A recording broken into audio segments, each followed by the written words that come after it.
Subukin man ng panahon, mananatili sa'yo, Panginoon.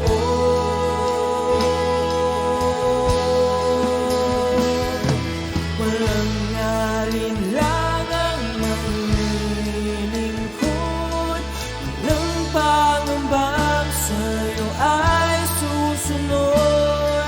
Hindi susuko at hindi hinto, patuloy lamang sa iyo, Panginoon.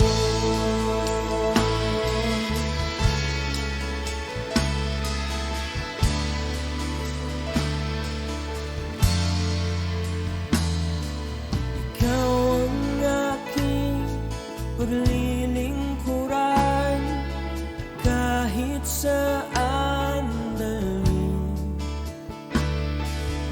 Ikaw ay lagi kong susundin, anuman ang suliranin.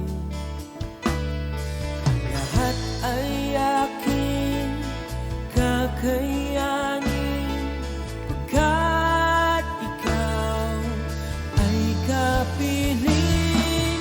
Subukin man ng panahon, mananatili sa'yo, Panginoon.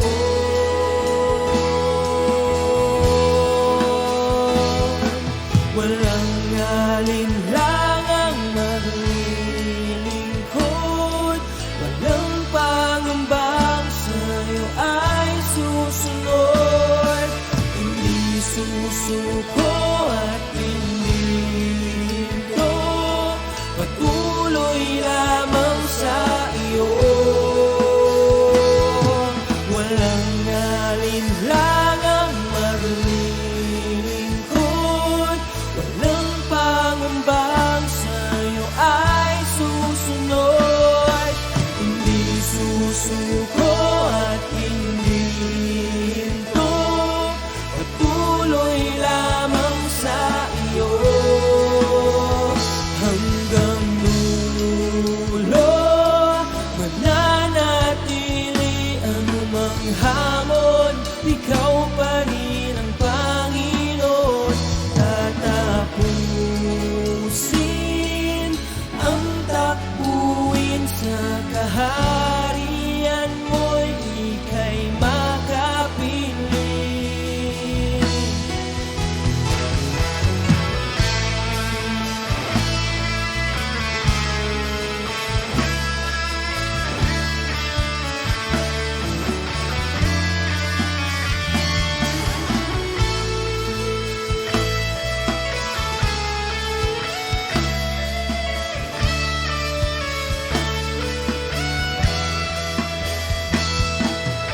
Walang alinlangang maglilingkod, walang pangambang sa'yo ay susunod.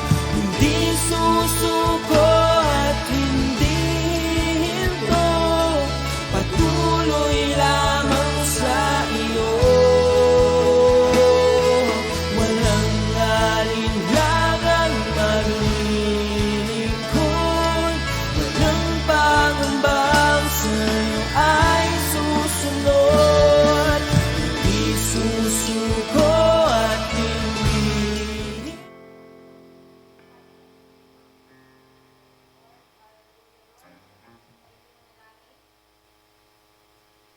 Yes, Lord. Hallelujah. Tayo po'y manalangin. Amang banal sa gabing ito, Lord God, marami pong salamat, Panginoon. Salamat, O Diyos, sa araw na ito, Panginoon, na muli pinagkaloob niyo po muli sa amin, Panginoon. Lord, salamat po, Lord God, sa mga tao, Lord God, na nakakaparinig, nakakanood ng yung ng live streaming na ito, Panginoon. Lord, patuloy ka pong kumilos sa aming kalagitnaan, Panginoon. Ikaw lamang, O Diyos, ang may taas, maparangalan, at patuloy namin pinapasalamatan, O Diyos. Lord, sa gabing ito, Lord, samahan niyo po kami, Lord God, maging sa taong gagamitin niyo, O Diyos. na magsasalita at maghahayag ng iyong salita, Panginoong Diyos. Lord, itago niyo po siya sa iyong likuran, Panginoon, at tunay nga ikaw lamang po ang maitaas, Panginoong Diyos. At sa mga salitang ito, Lord God, na aming mapapakinggan, Lord, maging ang mga nasa tahanan, Panginoon, ikaw po ang kumausap, Panginoon. Ang mga salitang ito, Lord God, ay tumimo sa aming mga puso, Panginoon. Tumubo, Lord God, at magbunga, Lord God, sa aming mga puso, Panginoon, at maisapamuhay po namin ito, God, sa aming pang-araw-araw na buhay, Lord God. Lord, salamat, Lord, patuloy kang kumilos, Panginoon, sa bawat isa, Panginoon, at ikaw lamang, O Diyos, ang maitaas, Panginoon. Salamat, O Diyos, sa iyo po namin ibinabalik ang lahat ng papuri, pagsamba, pasasalamat. Sa tanging pangalan mo, Panginoong Jesus. Amen. Amen. Amen. Salamat po sa Diyos sa gabi pong ito. Kaya po sa oras po ito, tunay nga pong malaya po tayong magpuri, sumamba at sumayaw sa presensya po ng ating dakilang Diyos. Kung ano man po yung nararamdaman natin, isang tabi po muna natin yan and let's worship God tonight. Amen. Amen.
piling mo, Panginoon. Kahit pinapawisan ay okay lang, makapiling ka lang.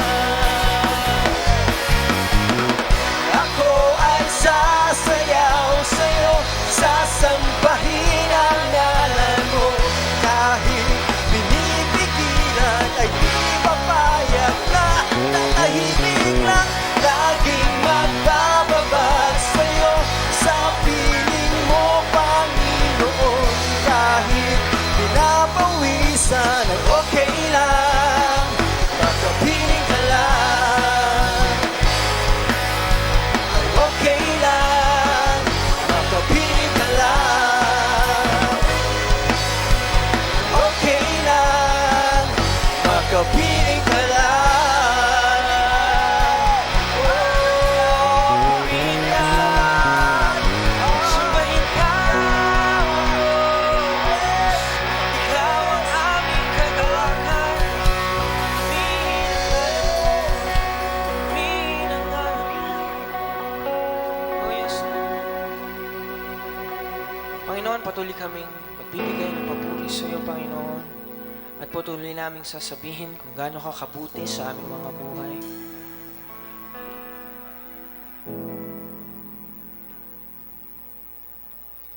Lord, sa gabi pong ito, Panginoon, patuloy naming idideklara na napakabuti mo sa amin, sa bawat isa sa amin, O Diyos. Sa aming pag-awit na ito, Diyos, nakikita mo aming mga puso. Yes, Lord.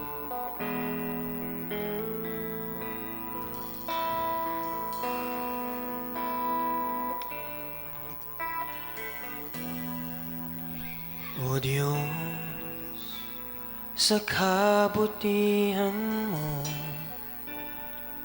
ako'y naririto upang magpuri sa iyo.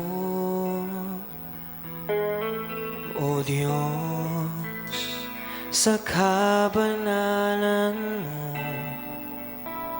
nalulugod ako. Buhay ay iaalay ko. Muli pa sabihin natin, O Diyos. O Diyos, sa kabutihan mo, ako'y naririto upang magpuri sa iyo. O Diyos, sa kabanalan mo, nalulugod ako. Buhay ay iaalay ko. Ikaw lamang, ikaw lamang ang nagtiwala sa akin. O Diyos, di kita bibiguin. Magtatapat sa'yo, maglilingkod ako. O Diyos, kay buti mo. O Diyos, sa kabutihan mo, ako'y naririto upang magpuri sa iyo. O Diyos, sa kabanalan mo, nalulugod ako. Buhay ay iaalay ko. Ikaw lamang ang nagtiwala sa akin. O Diyos, di kita bibiguin. Magtatapat sa'yo, maglilingkod ako. O Diyos, kay buti mo. Muli paawitin natin. Sabihin natin, oh Diyos, napakabuti mo, Panginoon. Diyos, sa kabutihan ko'y naririto. Puri sa'yo, oh Diyos, sa kabanalan lulugod ako. Buhay ay iaalay ko. Ikaw lamang ang nagtiwala sa akin. O Diyos, di kita bibiguin. Nagtatapat sa'yo, naglilingkod ako. O Diyos, kay buti mo lamang. Ikaw lamang ang nagtiwala sa akin. O Diyos, di kita bibiguin. Magtatapat sa'yo, maglilingkod ako. O Diyos, kay buti mo. Ikaw lamang ang nagtiwala sa akin. O Diyos, bibiguin. Magtatapat sa'yo, maglilingkod ako. O Diyos, kay buti mo. Sabihin natin, napakabuti mo. Napakabuti mo, aming Diyos Ama. Aming Diyos Ama.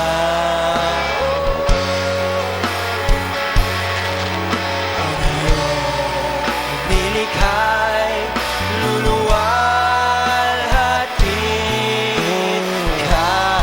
Napakabuti mo, Panginoon. Napakabuti mo.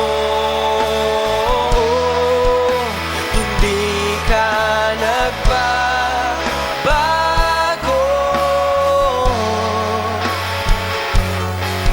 Noon, ngayon, kailan pa man, sa buhay ko'y dapat sabihin mo sa Panginoon, napakabuti mo, Diyos. Napakabuti mo, aming Diyos Ama. Aming Diyos Ama.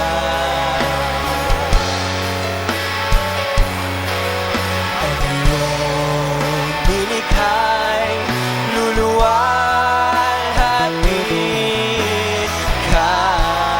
Oh, ibuti mo, Diyos.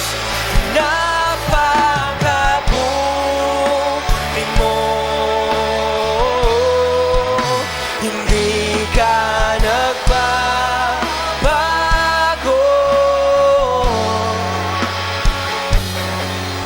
Noon, ngayon, kailan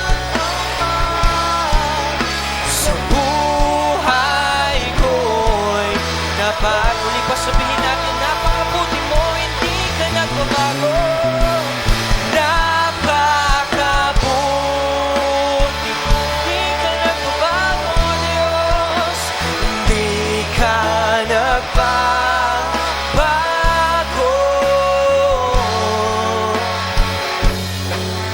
Noon, ngayon, kailan pa man, sa buhay ko'y dapat. Noon, ngayon, kailan pa man, sa buhay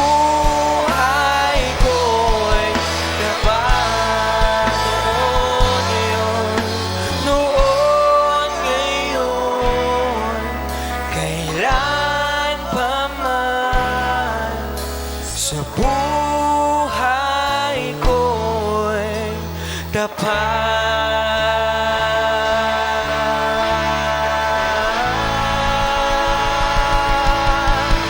O ika'y tapat, O Diyos, di ka nagkukulang.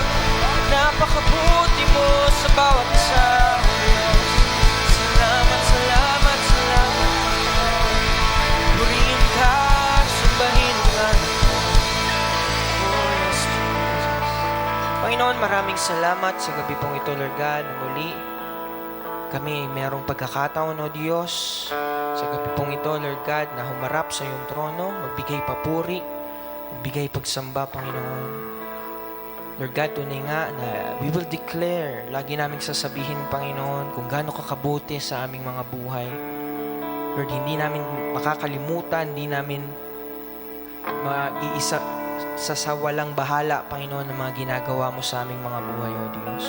Lord God, sa gabi pong ito, muli, bubuksan namin aming mga puso, aming mga tenga, aming mga isipan, Lord God, sa pakikinig, Panginoon, ng iyong salita sa gabi pong ito, Lord God. At alam namin, O Diyos, na muli mo kaming kakausapin sa gabi pong ito. Maraming salamat, O Diyos, sa iyong presensya. Patuloy kang manahan sa bawat isa, Lord God, at patuloy mong ibuhos sa amin ang iyong presensya sa gabi pong ito. Purihin ka, sambahin ka, sa pangalan ng aming Panginoong Yesus, lahat po yung magsabi ng Amen.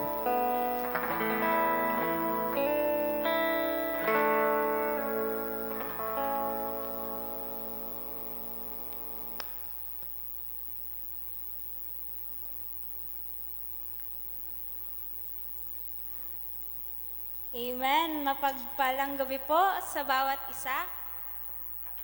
Amen. Handa na po ba tayo makinig ng salita ng ating Diyos? Amen. So, ayun nga po, sa buwan po ng August, ang topic po natin is about faithful servant. So, lahat po ng pag-uusapan natin sa buong buwan ng August is about po sa pagiging tapat po nating lingkod sa ating Diyos. And sa gabi pong ito, ang isi-share ko po is, pinangamagatan ko po siyang the best greeting you can ever hear. So, ayun nga po, ang tinitle ko po is the best greeting you can ever hear. So, ang pinaka maganda na salubong o parang sasabihin na maririnig po natin. So, ang context pa rin po natin is mababasa po natin sa Matthew chapter 25, verse 14 to 23. So, ayun po, sa simula August 1 pa lang po, nung Sunday, di ba po, ito na po yung binigay ni Lord kay Bishop. Maging sa ilang Wednesday, morning devotion, lagi na pong nababanggit tong verse na to. Pero ayun nga po, wag po tayo maging familiar na, ay, paulit-ulit naman yan, alam ko na yan, yung 5 bags of gold, 2 bags of gold, 1 box of gold. Parang paulit-ulit na lang. Pero ayun nga po, katulad po ng sinasabi lagi po ng nasa harapan po, sa bawat verses na inuulit-ulit po natin na naririnig, may different revelation po yan. Kailangan lang po alisin yung familiarity sa puso natin para ma-receive po natin yung another revelation naman po na nanggaling po sa ating Panginoon. Kaya po sa gabing ito, iset lang po natin yung heart natin, yung isipan natin sa ating Panginoon para makuha po natin, ma-receive po natin yung portion natin sa gabi pong ito. So, sabi po dito sa Matthew chapter 25, verse 14 to 23, again, it will be like a man going on a journey who called his servants and entrusted his wealth to them. To one he gave 5 bags of gold, to another 2 bags, and to another 1 bag, each according to his ability. Then he went on his journey. So meron daw pong isang master na may 3 servant. And bago po siya pumunta sa journey niya, may pinagkatiwala po siyang wealth, bag of gold, ang sabi po dito. Sa unang servant po is 5 bags of gold. Sa pangalawa, 2 bags of gold. And sa pinakalas naman po, 1 bag of gold. So ayun nga po, nang nakatulad po ng nabanggit ni Rev Sela na hindi po siya, wala pong favoritism ang ating Panginoon.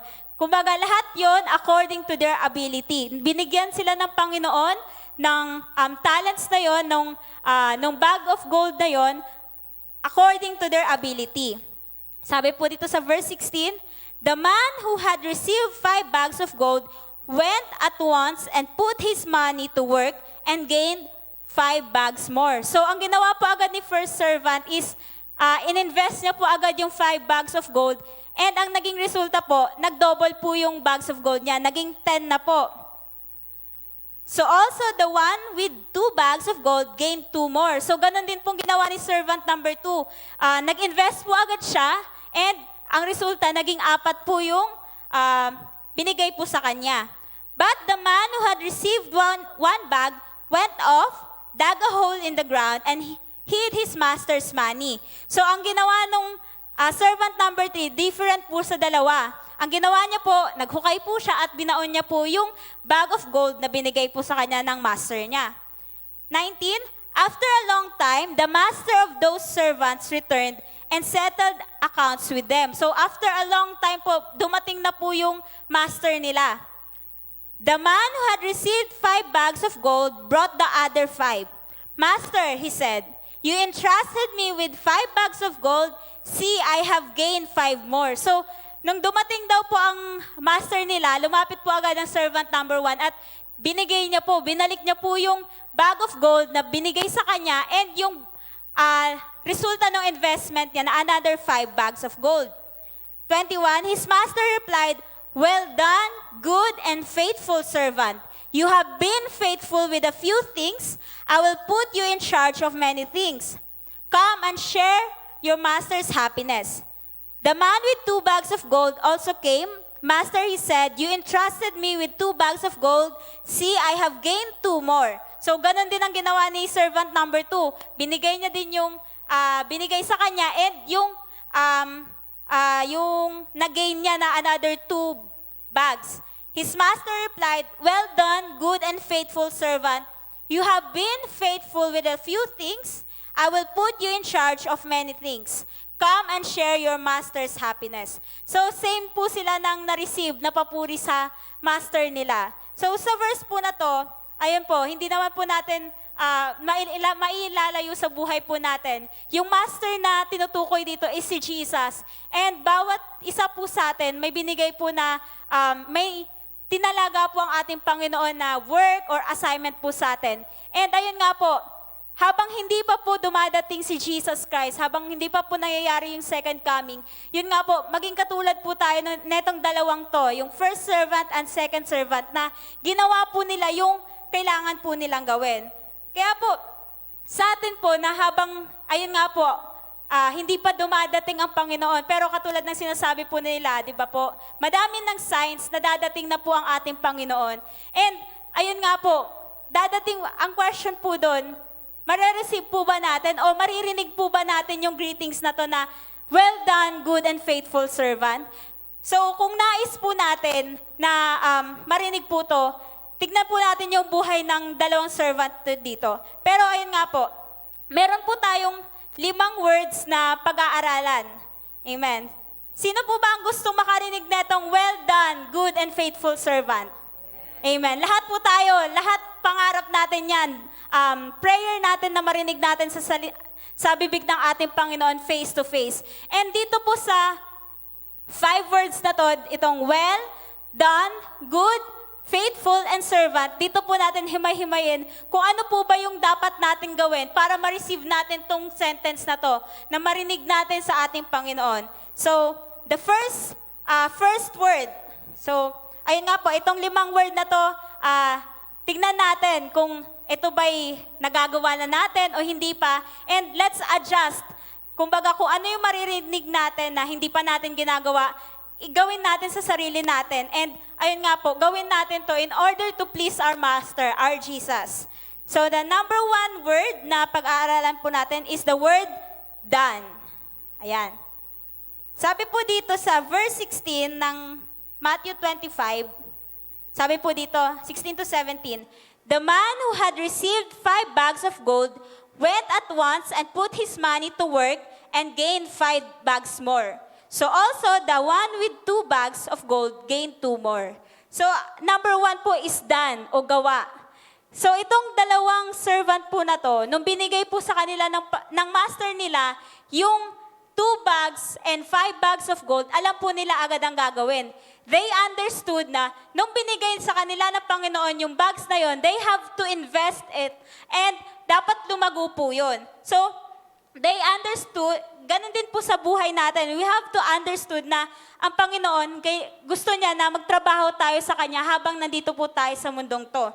And, ayun nga po, hindi po katulad po ngayon, di ba? Parang may time na lagi po tayong nakaupo, nakikinig lang sa salita ng Panginoon. Ang nais ng Panginoon, hindi lamang po tayong magstay dito sa lugar na to. Dadating yung time na lalabas tayo, may gagawin tayo, di ba po? Hindi lamang tayo mananatiling taga-butas lang ng upuan. Ang gusto po ng Panginoon, humayo tayo. Yun po talaga yung pinaka-purpose natin. Nandito lamang po tayo sa church to be equipped. Kumbaga, para pag lumabas na po tayo, ready na tayo. Kumbaga sa barrel, di ba po, punong-puno na po tayo, kasang-kasa na po tayo. Ganon po yung, tawag dito, yun yung purpose kung bakit po tayo nabibilang sa church. Pero ayun nga po, sabi po dito sa Matthew chapter 5, verse 13 to 6, sabi po dito, "You are the salt of the earth, but if the salt loses its saltiness, how can it be made salty again? It is no longer good for anything except to be thrown out and trampled underfoot." So sabi po dito, ano daw po ba tayo? We are the salt. Pag sinabi pong salt, ano po ba ang katangian ng salt? Ano ba yung pinagagamitan ng salt? Diba? Taga-preserve. And diba ngayon, nowadays, sobrang sikat nung asin. Diba po sa panahon po natin na yung COVID, ang lagi nilang remedyo is pag nararamdaman ka na sa lalamunan mo, uminom ka ng maligamgam, tapos lagyan mo ng asin. Kasi ang asin po, isa po yan sa ginagamit pang laban ng bakterya. So pag nagmumog ka, pwedeng mabura-bura ng konti yung mga bakterya. Pag inaalagaan mo talaga ng maligamgam na may asin, burado talaga yung bakterya dyan. So mawawala yung katinang lalamunan mo, ganon. So, ganon din po sa buhay Kristiyano. Bilang tayo po na Kristiyano, tayo po ay asin sa mundong ito. Ang bakterya, yan po yung gawa ng kaaway. So, ang gusto ng Panginoon, maging asin po tayo sa mundong ito na hindi po natin hahayaan na ibang tao is malugmok po sila sa kasalanan. Gusto ng Panginoon na magamit po yung buhay natin na madala po sila sa Panginoon. Ayaw po ng Panginoon na, ayun nga po, patuloy sila sa paggawa ng mali or patuloy silang masakop ng kaaway. So gusto ng Panginoon, maging salt po tayo sa mundong ito. And sabi po sa 14, "You are the light of the world. A town built on a hill cannot be hidden. Neither do people light a lamp and put it under a bowl. Instead, they put it on a stand and it gives light to everyone in the house. In the same way, let your light shine before others, that they may see your good deeds and glorify your Father in heaven." So, aside for being the salt po, tayo din po ay ilaw sa mundong ito. Kailangan po nagmamanifest yung character ni Jesus sa buhay natin. Ano po ba si Jesus nung nakaraan? Dapat nagre-reflect po yun sa buhay natin. And ang sabi po dito, "In the same way, let your light shine before others." Yung light na nagsishine po sa atin, hindi po dahil sa good deeds na ginagawa natin, but the light that comes from our Lord, the righteousness na binigay po sa atin ng Panginoon, that they may see your good deeds and glorify your Father in heaven. So, yun po yung purpose na bakit tayo naging salt and light, para makita po ng iba at i-glorify po nila ang Panginoon. So, tayo po mga Kristiyano, hindi lamang po tayo papetiks-petiks lang lagi sa church. Ayun nga po, dumating po sa point na pinapalabas na po tayo, wag po tayong matakot or umayaw kasi yun nga po, yun talaga yung purpose natin. Nandito lang tayo sa church to be equipped. Pero ayun nga po, yung work talaga ng bilang Kristiyano nasa labas. It is to share the gospel, to share the truth, to share the love of God sa ibang tao po na nangangailangan. And sabi po dito sa James 1:22, sabi po, "Do not merely listen to the word and so deceive yourselves. Do what it says." So ayun nga po, lahat po ng naririnig natin dito sa church, sa live streaming, sa morning devotion, kailangan po ginagawa po natin yan. And ayun nga po, hindi lang basta laging naririnig natin tapos labas na sa kabila or nasa notes lang. Kaya nga po dito sa Matthew chapter 7 verse 24 to 27, sinasabi po dito kung ano po, kanino po ba halintulad yung tao na nakikinig at sinasagawa at yung taong nakikinig lang. Sabi po dito sa 24, therefore, everyone who hears these words of mine and puts them into practice is like a wise man who built his house on the rock. So, ang tao daw po na nakikinig ng salita ng Panginoon at ginagawa yung naririnig niya is like a wise man who built his house on the rock, na nagtayo daw po ng bahay na ang pundasyon ay bato. The rain came down, the streams rose, and the winds blew and beat against that house. Yet it did not fall, but it had its foundation on the rock. So, kahit daw po na anong gawin, anong bagyo pa man daw po, hindi po bumagsak yung bahay na yon kasi yung foundation niya is yung rock, matibay. Di ba po? Pag sinuntok po natin yung bato, baka mas babali pa po yung buto natin pag sinuntok po natin, di ba? Ganun po katibay yung bato. Kaya po, pag yung foundation po ng bahay is bato, matagal siyang magiba, matagal siyang matumba. Ganon din po sa buhay natin. Kung ang foundation po natin sa buhay natin habang nandito po tayo sa mundong to is the Word of God, kahit po anong problema, ano man po yung persecution, ano man yung conflict na nararanasan po natin, hindi po tayo matutumba, hindi po tayo magigiba, hindi din po tayo titigil dun sa service na binibigay natin sa ating Panginoon. Kaya po, importante na ginagawa po natin yung naririnig po natin ng mga salita ng Panginoon. And sa 26, but everyone who hears these words of mine and does not put them into practice is like a foolish man who built his house on the sand. Ano daw po, kanino inihalang tulad yung mga taong nakikinig lang? Sabi, foolish man. Hindi po ako yung nagsabi, kundi ang Panginoon. Sa Bible po nakasulat to. We are foolish if hindi po natin ginagawa yung mga naririnig po natin sa Panginoon. And the rain came down, the streams rose, and the winds blew, and beat against that house. And it fell with a great crash. So pag dumating yung temptation, dumating yung mga pagsubok, mabilis po tayong tumigil, mabilis tayong magdrama, kasi wala po tayong word na pinangahawakan, hindi po natin nagagawa yung salita ng ating Panginoon. Kaya po, kung gusto po natin na marinig po yung, ayun nga po, yung salitang, yung well done, good and faithful servant, kailangan po natin maintindihan na meron po tayong kailangan gawin. Hindi lang hanggang dito, kundi may gagawin tayo sa labas. Hindi lamang tayo sa ministry lang, kundi may gagawin tayo sa labas. God will send us out sa church po na to kung equip na po tayo. Pero yun nga po, let us ready na kung gusto talaga nating maranasan o marinig tong salitang to sa ating Panginoon, we have to do the work. Kailangan po nating gawin yung mga pinapagawa po sa atin ng ating Panginoon. So yun po ang number 1, yung word na done. Pangalawa po is the word well.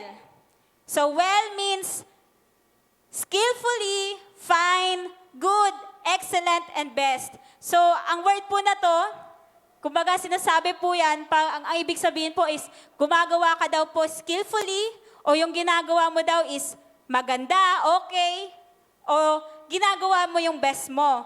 Kung itong word na well done, naririnig po natin to pag yung ginagawa po natin is may excellence. So sabi po dito sa Mark 7, chapter 7, verse 37, sabi po, people were overwhelmed with amazement. He has done everything well, they said. He even makes the deaf hear and the mute speak. So, ang tinutukoy po dito ay si Jesus. Nung nandun nga po siya sa crowd na, ayun nga po, nakita po yung mga miracles na ginawa niya. Ito po yung nasabi ng mga tao sa paligid ni Jesus. He has done everything well.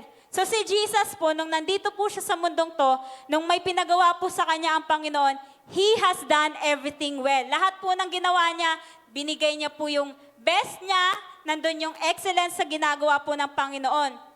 And, ayun nga po, gusto ng Panginoon, maging tayo, habang, ayun nga po, di ba kanina, may kailangan tayong gawin. And hindi lamang basta natin gawin, kailangan gawin natin with excellence. Sabi po sa Colossians chapter 3, verse 23 to 24. Sabi po dito, whatever you do, work at it with all your heart, as working for the Lord, not for human masters. Since you know that you will receive an inheritance from the Lord as a reward, it is the Lord Christ you are serving. So, ang sabi po dito, kahit ano daw po yung gawin natin, naglalakad, humihinga, nagluluto, nagsasalansan ng mga upuan, kailangan we have to do it with all our hearts. Kaya po si Jesus, nasabi ng ibang tao na He has done everything well, kasi po, ginagawa po ni Jesus nang may buong puso yung tungkulin niya. So, hindi po ginagawa ni Jesus ng labag sa loob o half-hearted yung mission niya dito sa mundong to. Kumbaga, lahat yun, buong puso niyang ginawa. Kaya po, ang nakita po na ibang tao, excellent, well yung ginawa ni Jesus. Ganon din po sa atin. Habang tayo po'y gumagawa sa ministry, sa bahay, sa work po natin, gusto po ng Panginoon, we have to work with all our hearts as working for the Lord. Kahit na po tayo, may mga trabaho, may mga boss tayo, gawin po pa rin natin na ginagawa sa ating Panginoon.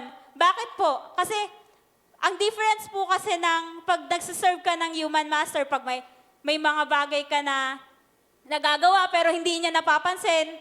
Pero ang Panginoon po kasi, kahit mag-isa ka o nasa madami kang tao, yung ginagawa po natin, nare-recognize ng Panginoon niya, na-appreciate niya kung totoong ginagawa po natin ng buong puso po. Kaya po gusto po ng Panginoon na pag gumagawa po tayo sa gawain niya, ayun nga po, kailangan buong puso at sa Kanya po natin ginagawa at hindi sa tao. Since you know that you will receive an inheritance from the Lord as a reward. So, may reward lagi po. Kung yung reward po natin dito sa mundo, ayun nga po, yung every quincenas, 30, di ba, may mga sahod tayo, natatapos yan nauubos yan, and hindi po natin madadala sa heaven. Pero pag nag-serve tayo sa Panginoon, great po yung reward natin. Greater pa dun sa reward na natatanggap po natin. It is eternal. It is the Lord Christ you are serving. So, it is a privilege po para sa bawat isa na mag-serve po tayo ng Lord of Lords and Lord of Lords and King of Kings, di ba po? Example na lang po, kung ikaw, PA ka ni Manny Pacquiao, kahit na PA ka, di ba? Alam mong sikat si Manny Pacquiao, ipaglalandakan mo na, ay, ako PA niya. Kasi privilege yun mayaman, kilalang tao, kumbaga, pag pili talaga, tapos nakapasa ka sa standard nila na maging PA ka.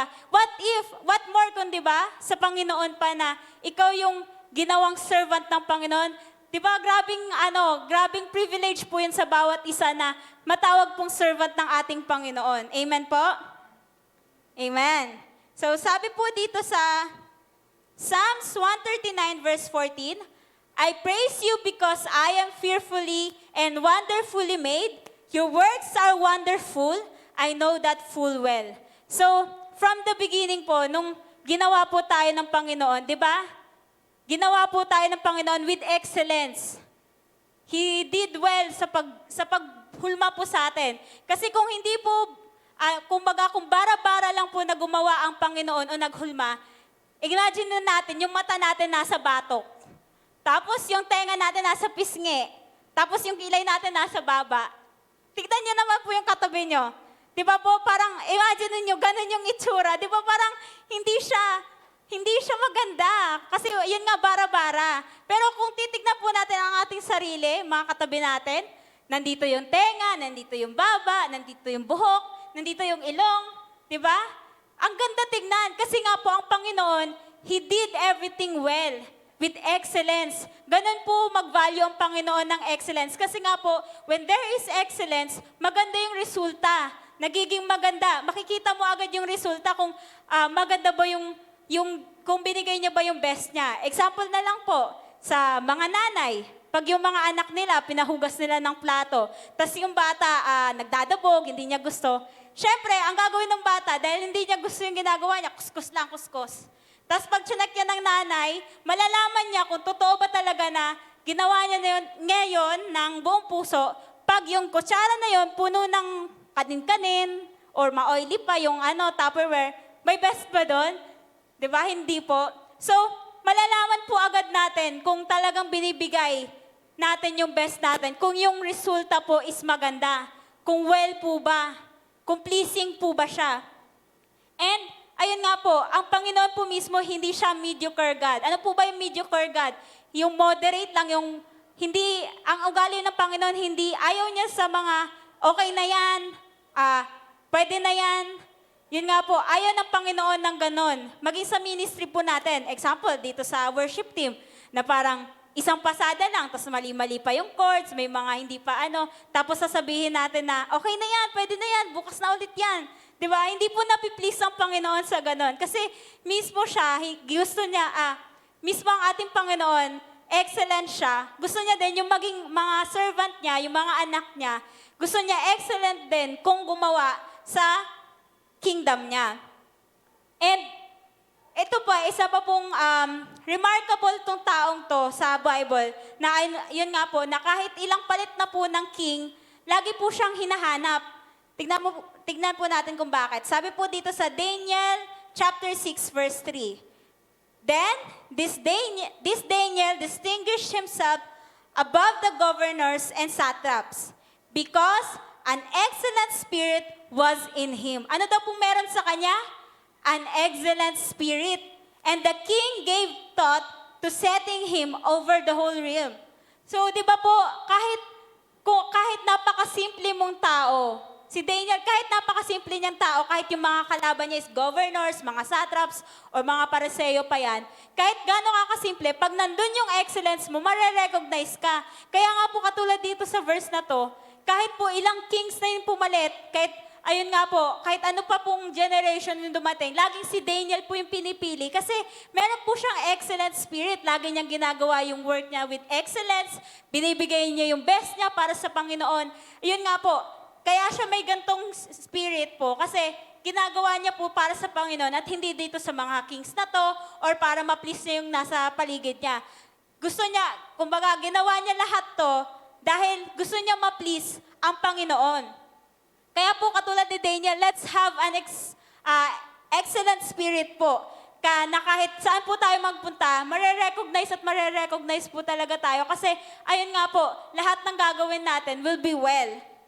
And sabi po dito sa verse 20, doon sa verse 20 to 23 ng Matthew 25, di ba po yung dalawang servant, dahil ginawa po nila ng maayos yung pinagkatiwala po sa kanila, ano po yung naging resulta? From 5 naging 10. From 2 naging 4. Di ba po? Laging may resultang maganda pag ginagawa natin ng with excellence yung ginagawa po natin sa ating Panginoon. And sabi po dito sa 1 Timothy chapter 3 verse 13, sabi po, those who have served well gain an excellent standing and great assurance in their faith in Christ Jesus. So may assurance daw po tayo if we serve well. Hindi lang basta those who serve gain an excellence. Hindi. Serve well. Kailangan po may excellence pa rin po sa pagsaserve natin. O, ako po, 10 years na po ako sa ministry. Pero ayun nga po, dumadating sa point, di ba, na parang, ritual na lang, ganyan. Pero ang gusto ng Panginoon, di ba, pag kasi nagiging ritual, okay na sa atin yung parang, sige, parang okay na, go with the flow na tayo. Kasi nga parang, lagi na natin siyang ginagawa, nagiging normal na sa atin. Pero ang gusto ng Panginoon, every day, parang first time natin na kailangan serve well pa rin tayo. Kung ano tayo kasipag nung first day natin na nasa ministry tayo, ganun pa rin dapat tayo kasipag hanggang ngayon. Kung gaano po tayo ka-present dati, ganun din tayo ka-present ngayon. Kung gaano tayo kaaga dati, ganun pa rin tayo kaaga ngayon. Gusto na Panginoon, hindi po nagbabago. Dapat consistent pa rin po yung service po natin sa ating Panginoon. And if we serve well, we will hear a heartfelt, well done sa ating Panginoon. Di ba gusto po natin lahat yon? And let's do our best na ayun nga po, mag-excel po tayo sa pag-serve po sa ating Panginoon. Hindi lamang po sa pag-attend, kundi mismo sa pag-serve sa ating Panginoon, nag-excel po tayo. Ayun po, yun po yung pangalawa, the word well. Pangatlong word po, the word good. So, a good servant naman po. About naman po sa word na good, it describes our character naman po. Dapat po magkaroon tayo ng good character.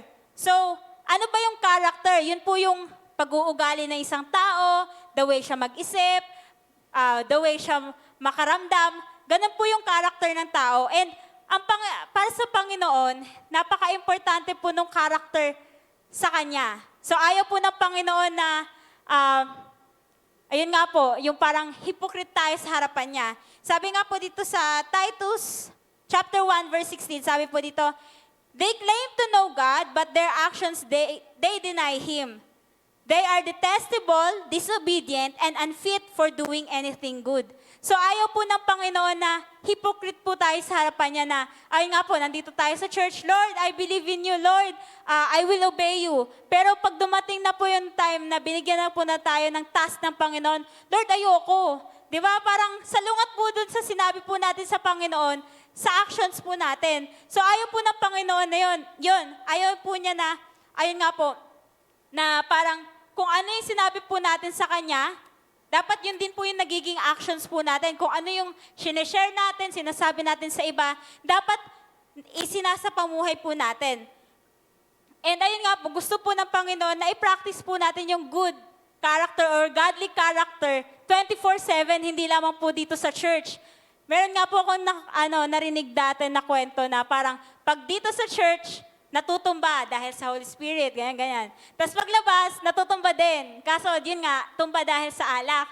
Ayun naman po, ang gusto po ng Panginoon, kung ano tayo lumabas sa church, ganun pa rin tayo mamuhay sa labas. Na parang ayaw ng Panginoon na dito lang natin napapairal yung godly character na parang we love each other, nagmamahala ng bawat isa, nandun yung peace, nandun yung humility. Tapos pagdating sa labas, yung kapitbahay natin, ayaw nating makita, ayaw nating marinig yung boses nila, nakakairita, ganun. Ayaw ng Panginoon ng ganun. Gusto niya kung ano yung character natin dito sa church, gusto niya na ganun din po yung character na meron tayo sa labas. So 24/7 po natin na i-practice yung good character. Hindi lamang po dito.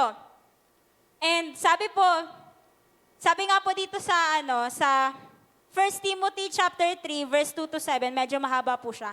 Kasi sabi po dito, ayun nga po, meron pong standard ang Panginoon once na nag-e-elect po siya ng mga leaders. Katulad po nito sa bishop. Hindi po siya ang Panginoon po hindi nag-e-elect dahil sa skill mo. Example, napakagaling mo mag-bass, napakagaling mo drums, napakagaling mo sa technical. Hindi po yan yung nilagay na qualities o qualification ng Panginoon sa pagtatalaga niya po ng leader. Ang gusto niya po, yun nga po, sa character. Ang sabi po dito, a bishop then must be blameless, the husband of one wife, temperate, sober-minded, of good behavior, hospitable, able to teach, not given to wine, not violent, not greedy for money, but gentle, not quarrelsome, not covetous. So dito po sinasabi, lahat po to about sa character.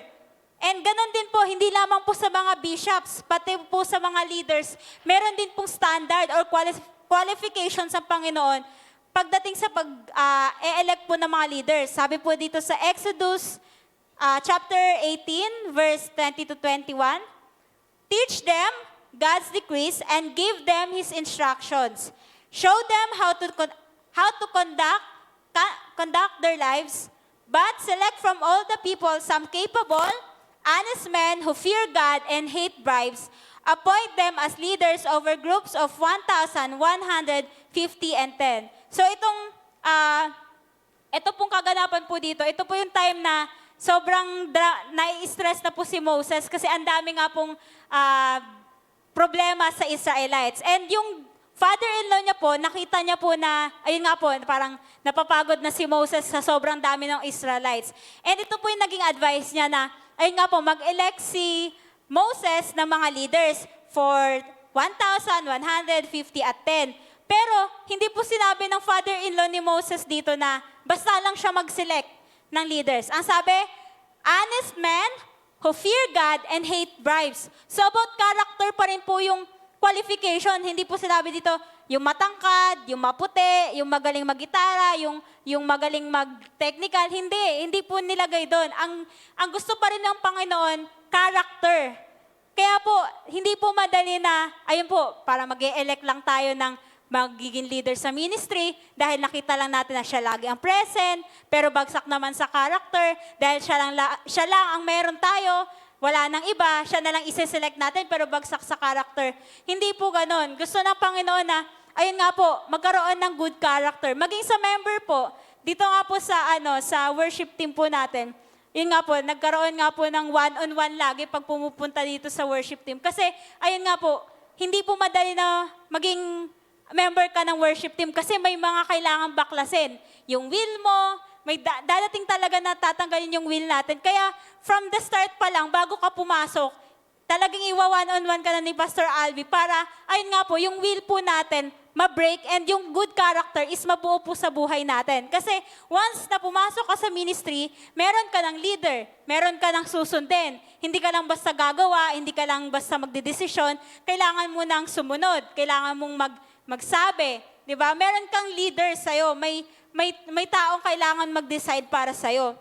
So gusto ng Panginoon na, ayun nga po, habang tayo po'y gumagawa sa ministeryo niya, magkaroon po tayo ng good character. Hindi po natin pwedeng ipagmalaki na, Lord, nakakanta naman ako lagi, present naman ako. Pero ayun nga po, gusto ng Panginoon, yung godly character is mamuhay po, makita po sa atin, mag-manifest. And, ayun nga po, katulad po dito sa nabasa po natin sa 1 Timothy tsaka sa Exodus, let us aspire this kind of character po. Maging prayer natin, Lord, gusto ko maging blameless. Lord, gusto ko maging, ayun nga po, gusto ko maging honest man ako sa'yo, maging committed ako sa'yo, maging devoted ako sa'yo. Lord, gusto ko maging makapasa dun sa qualification mo as a leader or as a member or as a servant.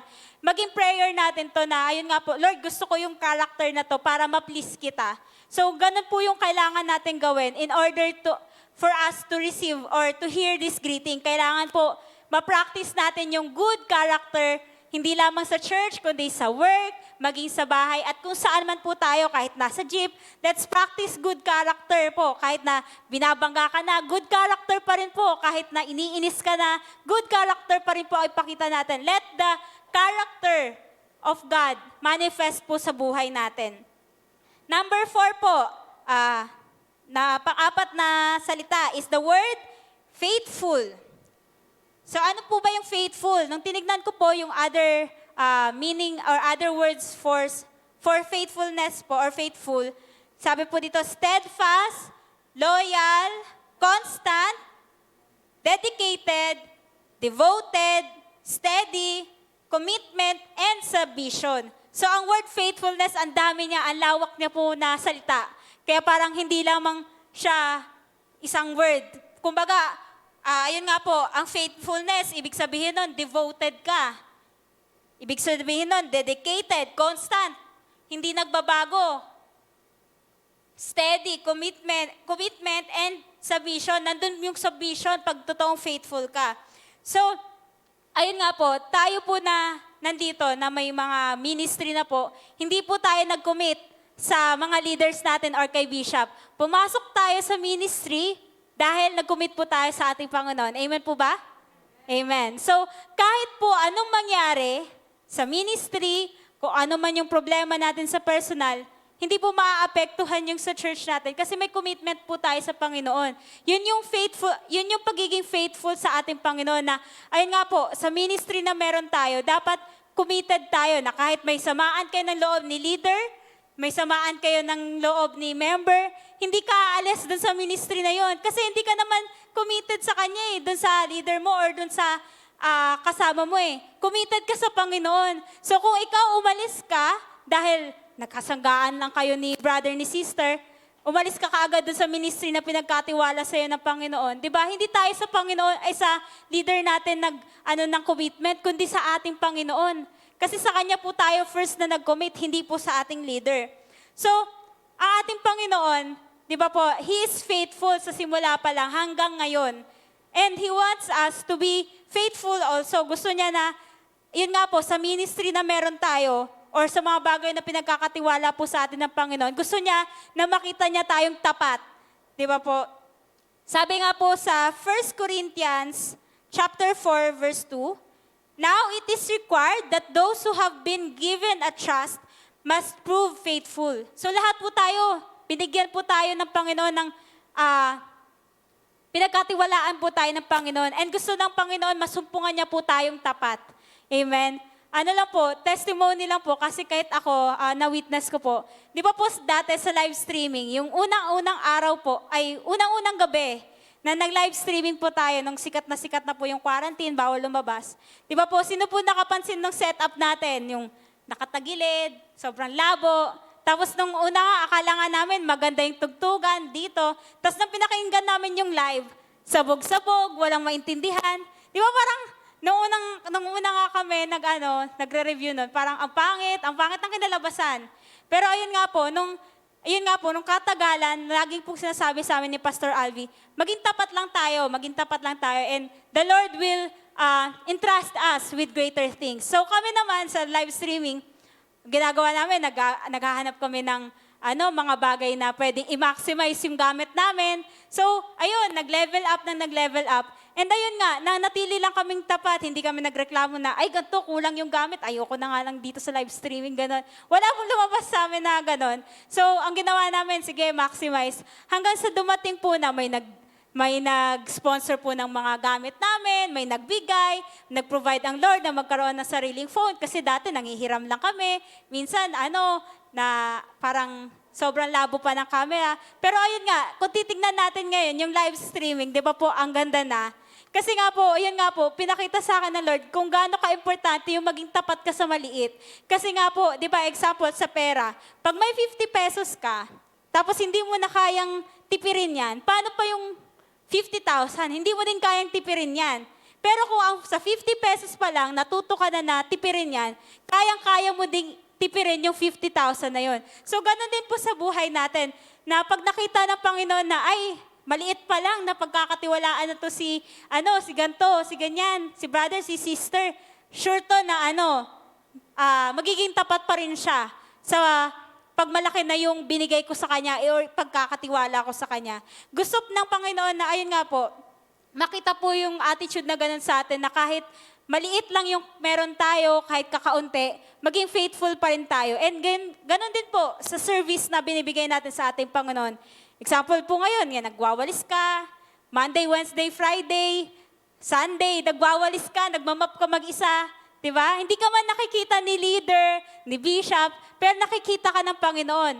Hindi man tayo makarinig ng papuri galing kay bishop, kay pastor, kay leader, na-honor ng Panginoon yung service natin sa Kanya. Na-honor ng Panginoon yung faithfulness natin sa Kanya. So, ayun nga po, sabi nga po, di ba, din sa verse 21 to 23, di ba po, ano po yung na-receive ng dalawang servant? Di ba? Naka-receive sila ng papuri galing sa Panginoon.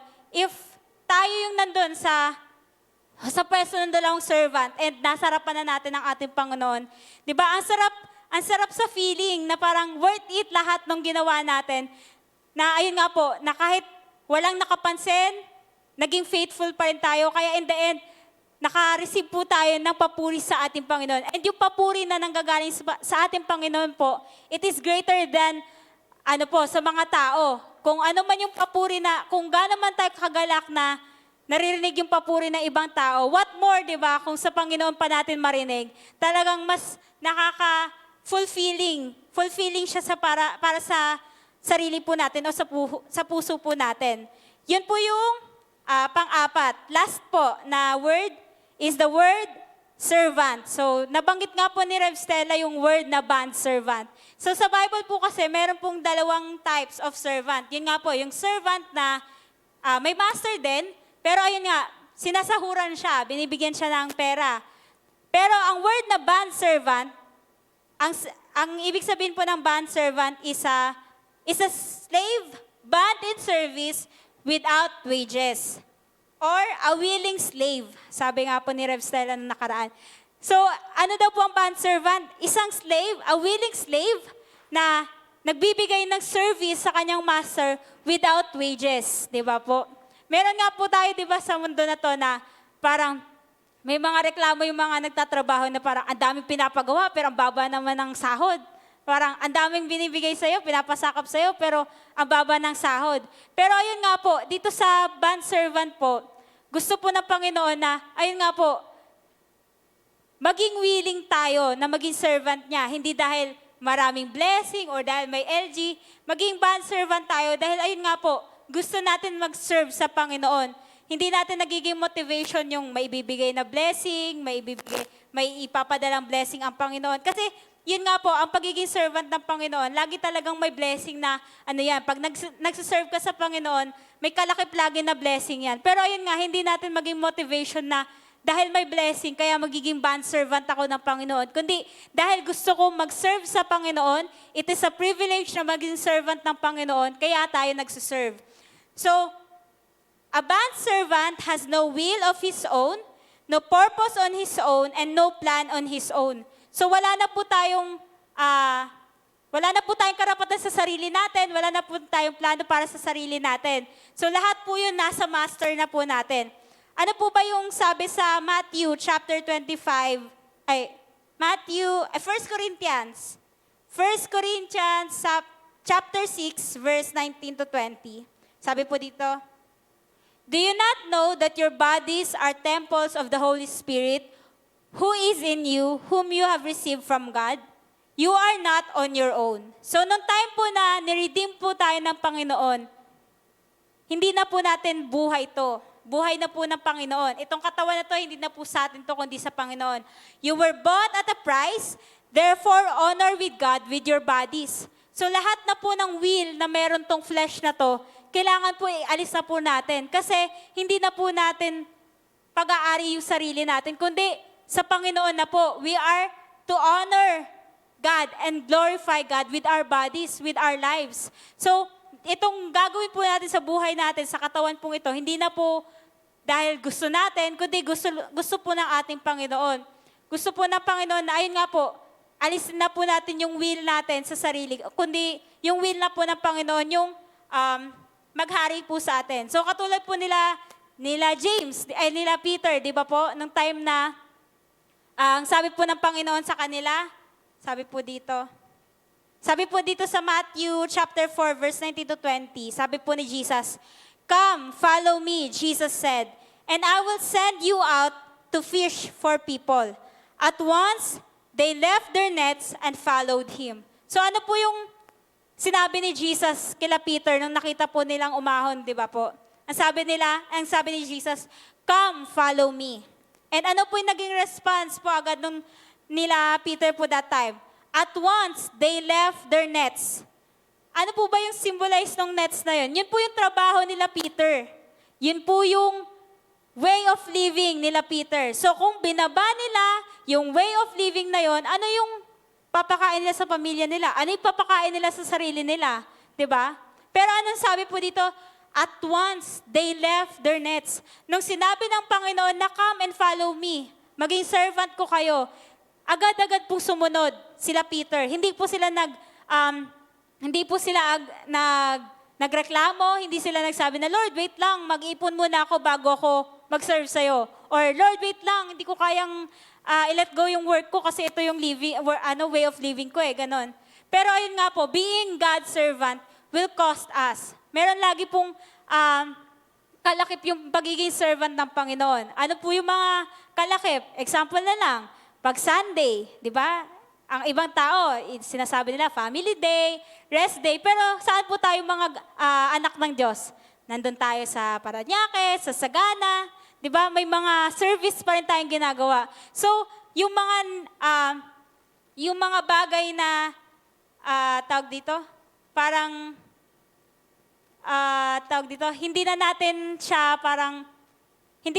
siya nagagawa kasi yun nga po, nag-commit na tayo sa ating Panginoon bilang servant niya. So, mga rest day, yung mga gala-gala, hindi na natin ini-entertain yan kasi alam natin na masasagasaan yung commitment natin sa church, sa Panginoon. So, ganun po yung bondservant na parang kahit gustong-gusto mong gumala, pero dahil nga committed ka sa Panginoon, di ba? Uunahin mo na ang Panginoon kaysa doon sa will na gusto mo. So, ganun yung gusto na maging relationship natin sa Panginoon. Yun ang gusto ng Panginoon na maging relationship natin sa Kanya, na maging bondservant tayo, na ayun nga po, hindi tayo nadadrive dahil may blessing, hindi tayo nadadrive kasi may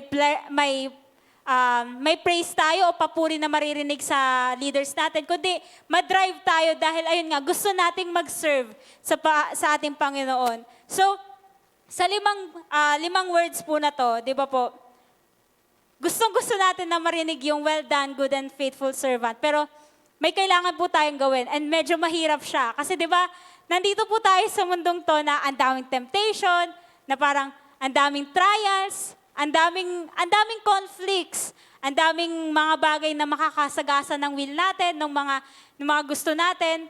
Kaya parang ang hirap niyang makuha. Pero kung gusto po natin na maranasan to, di ba po, magbibigay pa rin po ito ng strength sa atin na, ayun nga po, magawa pa rin po yung will ng ating Panginoon. Kaya nga po, sabi po dun dito po sa 1 Timothy chapter 6 verse 12, sabi po, fight the good fight of faith. So let's fight a good fight of faith daw po. Lay hold on eternal life. So nung time na nireceive po natin si Jesus, He has given us the eternal life. So ang sabi po dito, lay hold on eternal life. Panghawakan daw po natin na kahit ano man po yung maranasan nating persecution, ano man yung trials, yung mga bagay na magpapahinto po sa atin sa mundong ito, huwag po natin i-entertain. Panghawakan po natin, let us remain steadfast po or firm sa pangako ng Panginoon at sa pananampalataya po natin ng ating Panginoon. To which you were also called and have confessed the good confession in the presence of many witnesses. So ayun po, habang nandito talaga tayo sa mundong to, may mga battles tayong kailangan gawin. Madaming conflicts na mararanasan tayo para ma-receive natin itong reward na to, itong greeting na to sa ating Panginoon. Di ba po, last month about obedience, pag nag-obey ang isang tao, di ba, ang reward niyan pwedeng mamaya, pwedeng bukas, pwedeng next week, next month, next year. Or, yun nga po, yung blessing is nararanasan pa ng next generation. Pero itong word na, well done, good and faithful servant, hindi po natin siya maririnig nang nandito pa po tayo sa world. Marireceive lamang po natin itong reward na to if we are in heaven. And we will hear it face to face sa ating Panginoon. So kung nahihirapan po tayo na gumawa sa kaharian ng Panginoon, kung nahihirapan tayong ibigay yung best natin para sa Panginoon, if hindi natin napapractice yung good character, kung hindi tayo nagiging faithful dun sa pinagkatiwala sa atin ng Panginoon, kung yun nga po, yung will natin, yung nasusunod pa rin sa buhay natin, let us always motivate ourselves na ilagay natin yung sarili natin, i-imagine natin na ito tayo, ito si Jesus, sinasabi niya sa'yo face to face. Maging motivation po natin yung ganon. Ako nga po parang, may times na parang, nung time na, ayun nga po, nung nawala yung mami ko, parang, syempre dahil may kulang sa'yo, parang gumuho ako nun eh. Pero, alam niyo po, yung naging motivation ko, yung Panginoon, kasi kahit na ayun nga po, kahit feeling ko, mag-isa ako physically, pero pinaparanas ng Panginoon na parang, ayun nga po, nakasama ko siya. So, ngayon po na, nung na-receive ko to sa Panginoon, na parang, syempre dumadating tayo sa point na parang nangihina tayo, may mga bagay talaga na, ngayon, siguro okay tayo, di ba? Pero dadating pa rin tayo sa point na may time na masusubok talaga tayo, yung emosyon natin, yung gusto natin. Di ba? Kung yung iba nakikita natin na parang nasubok na sila, tapos nalagpasan nila, hindi natin alam kung ganun din ba yung pagsubok na meron tayo o mararanasan natin. So, pwedeng higit pa doon or mas lower pa yung atin. Pero ayun nga po, dadating yung time na masusubok tayo. And ayun nga po, sa tingin po ba natin, ano po ba yung magiging response natin pag ganun yung naranasan natin? So kung feeling po natin na parang mag-give up na po tayo, let's look forward to this day. Yung day na dadating na si Jesus, lahat tayo makukot up sa heaven, tapos isa-isa niya tayo kakausapin, well done, Sister Lynn. Well done, Sister Doris. You have been good and faithful servant. Diba parang, ang sarap, parang worth it yung paghihirap na meron tayo o naranasan natin sa mundong ito. Kaya nga po, kung mayroon po tayong nararanasan na trials, testing po na nararanasan po natin sa kasalukuyan po, huwag po tayong mag-give up. Maging faithful lang po tayo sa ating Panginoon. Di ba po, sabi po sa salita niya, yung nararanasan po natin ngayon, hindi yun maikukumpara sa glory na maire-reveal niya sa atin sa pagdating niya po. So, kung tayo po nagtiis po tayo, pinili po natin na mag-endure at naging firm po tayo sa pananampalataya po sa ating Panginoon, in the end po, everything will be worth it. Lahat po ng paghihirap, lahat ng perseverance, endurance na ginawa po natin sa mundong to, God will reward us personally. So hindi na by blessing, hindi na by pastor or leader, si Jesus na po mismo. So kung gusto natin na mismo na si Lord ang magbigay ng reward sa atin, let us be faithful. Let us do well. Let us do His work. Let us be faithful. And last po, let us be His servant. His loyal servant, a slave na, ayun nga po, a willing slave. Hayaan po natin na buong puso natin, buong buhay natin, i-surrender po natin sa ating Panginoon. Kaya ayun po, muli, yun po ang share ko po sa bawat isa. So, tayo po tumayo at manalangin. Yes, so God.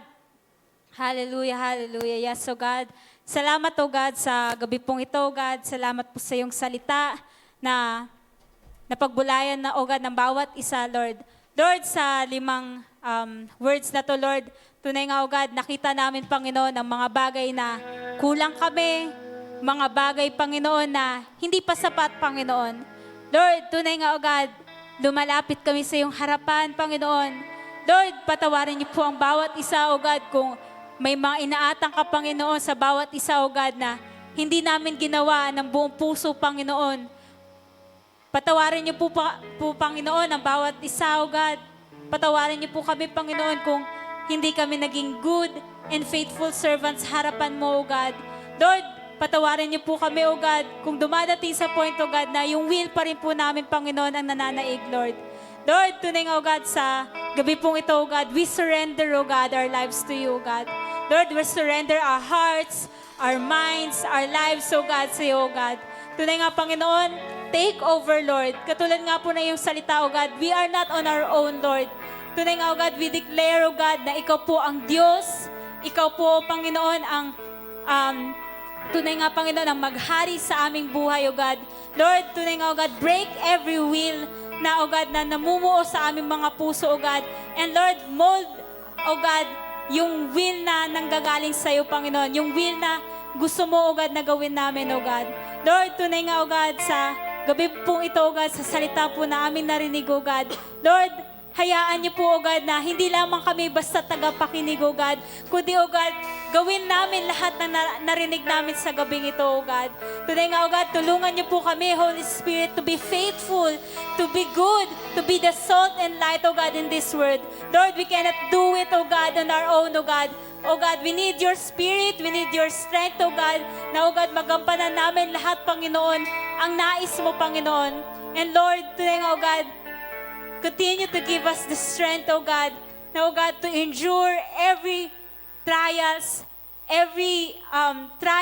and struggles, Panginoon, sa mundong ito, O God. Lord, huwag niyo pong hayaan, Panginoon, na tumigil kami, O God, na huminto kami, Panginoon, sa pag-serve sa iyo, O God. But, O God, yes, O God, motivate us, Lord, na patuloy magpatuloy lamang sa iyo, O God. Lord, today nga, O God, we desire, O God, to hear that greetings, Lord, that well done, good and faithful servant. Lord, we want to hear it, O God, personally sa iyo, Panginoon. And Lord, give us the strength, O God, to not give up, O God. Na tunay nga, O God, ma-raise. Yung race na binigay niyo po sa amin, O God, ay malakaran namin, O God. Salamat, Panginoon, dahil, O God, may binago ka na, may ginawa ka sa buhay namin, O God. Lord, tunay nga, O God, once again, Lord, we surrender everything to you, Lord. Take over, O God, sa aming buhay, O God. Ikaw po ang maghari. Ikaw na po ang, yes, O God, masunod sa aming buhay, O God. Lord, create in us a teachable heart, O God, na tunay nga, O God, handang makinig sa iyo, handang sumunod sa iyo, O God. Lord, help us to be your faithful servant and good servant, Lord. Salamat, O God, sa gabi pong ito. Tunay nga, O God, ikaw po ang maluwalhati. Ikaw po ang madakila sa aming buhay sa pangalan ng anak mo, O God. In Jesus' name, amen and amen. Standing in awe of your grace, setting my feet in your ways, entering into your presence, to behold you face to face. God of all heaven and earth, holding me in your embrace, unfailing love that surrounds me. Oh God, I stand amazed.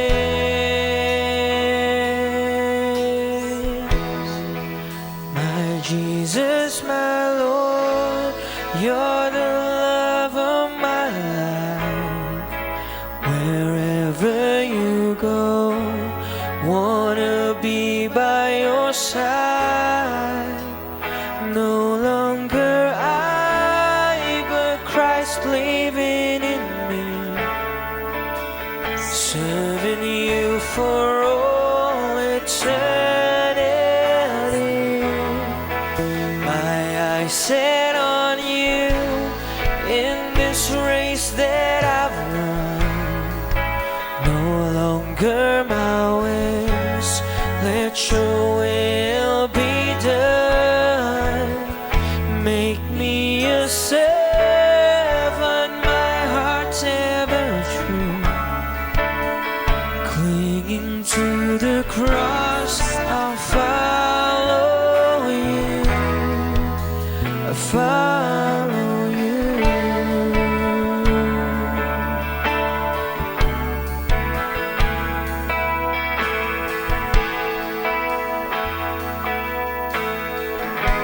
Standing in awe of your grace, standing in awe of your grace,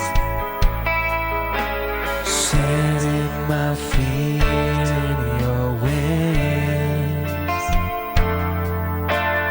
entering into your presence, to behold you face to face. And God of all heaven and earth, God of all heaven and earth, holding me in your embrace, unfailing love that surrounds me. Oh God, I stand, my Jesus, my Lord, you're the love of my life. Wherever you go, wanna be by your side. No longer I, but Christ living in me,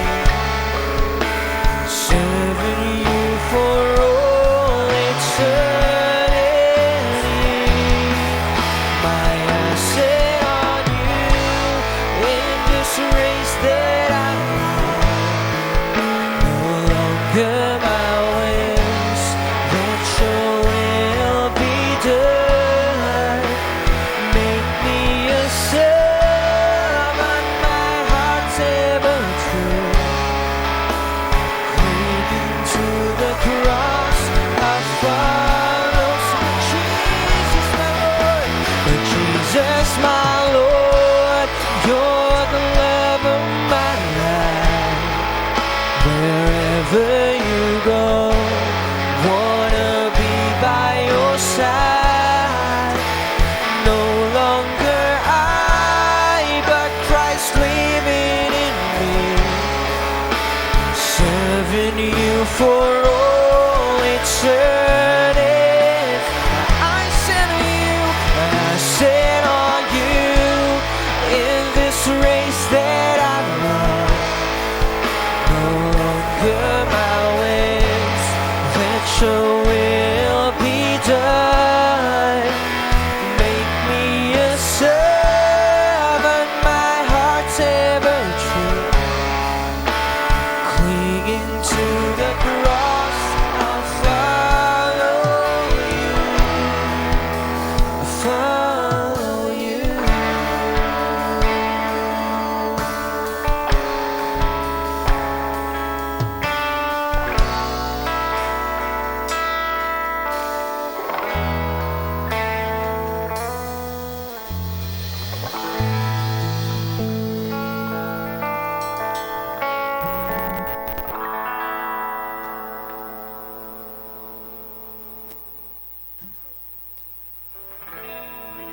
Good evening po. Are we blessed?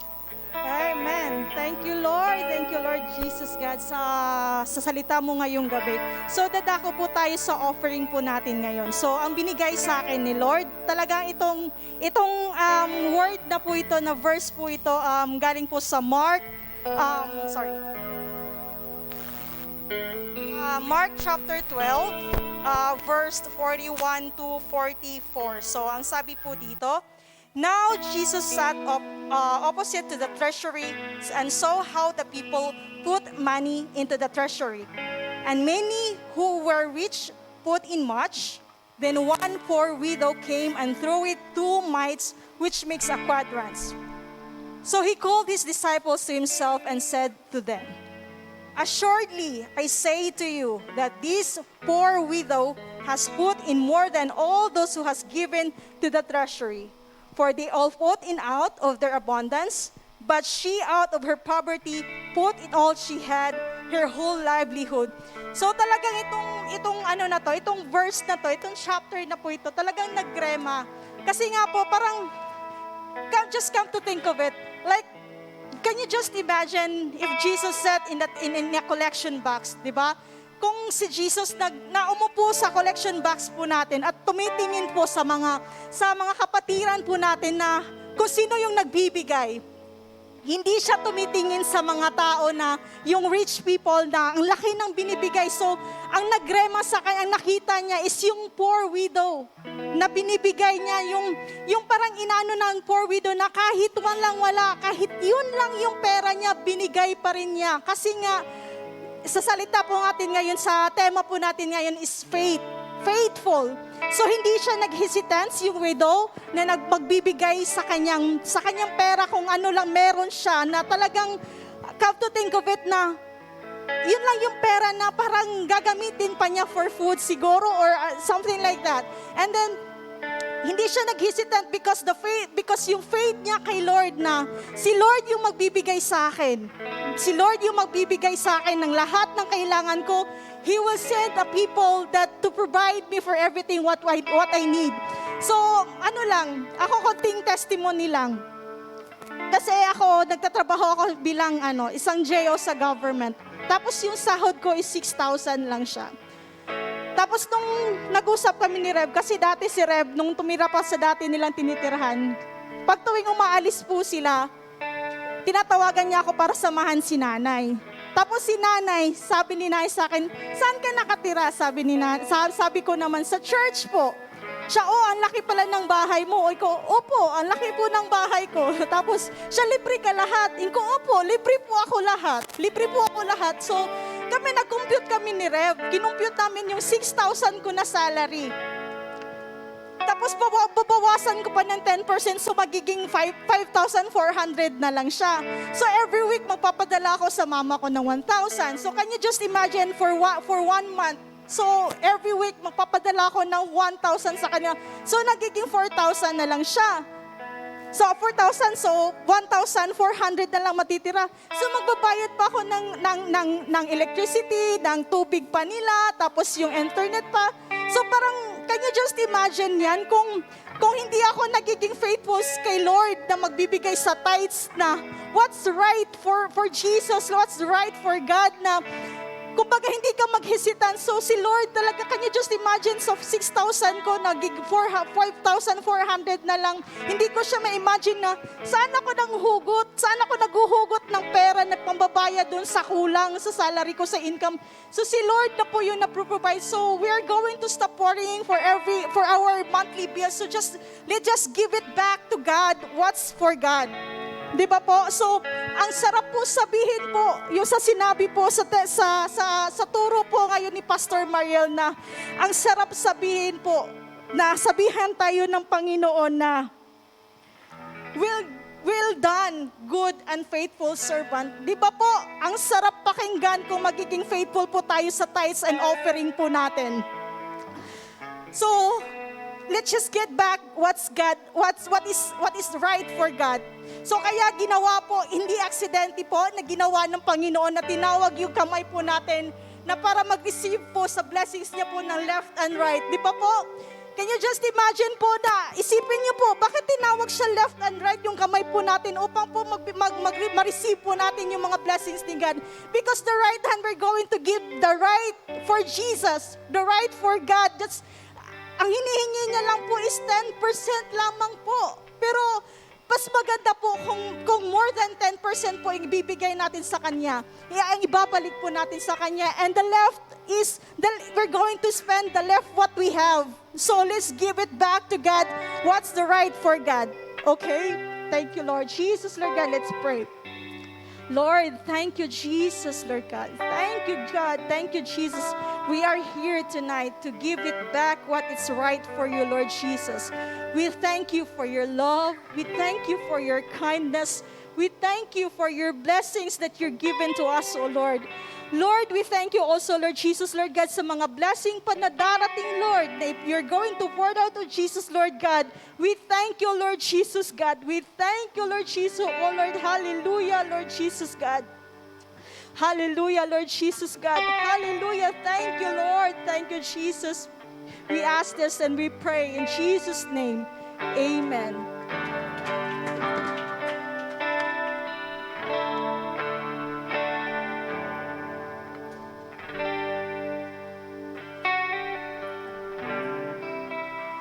Sige po, tayo po ay manalangin. Panginoon, salamat Panginoon sa gabing ito na muli kay aming naranasan, Panginoon, yung presensya, yung pag-ibig, Panginoon, at sa iyong salita na ipinit niyo po, Panginoon, sa gabing ito. Salamat, Panginoon. Hindi lamang ito namin narinig kung hindi mapasamuhay. Magawa namin, Panginoon. Salamat, Panginoon, sa iyong anak na ginamit.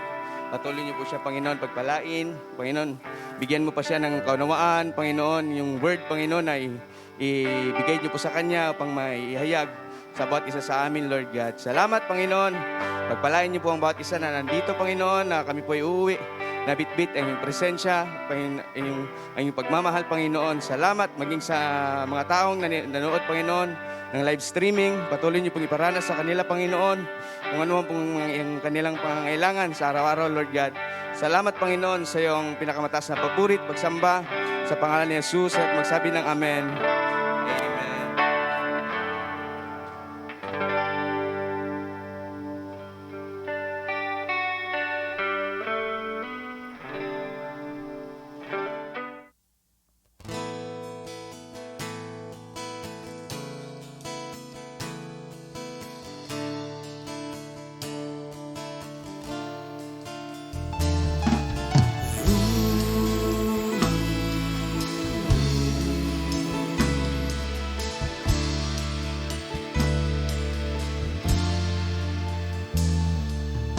Ikaw ay aking paglilingkuran kahit saan dalhin. Ikaw ay lagi kong susundin, anuman ang suliranin.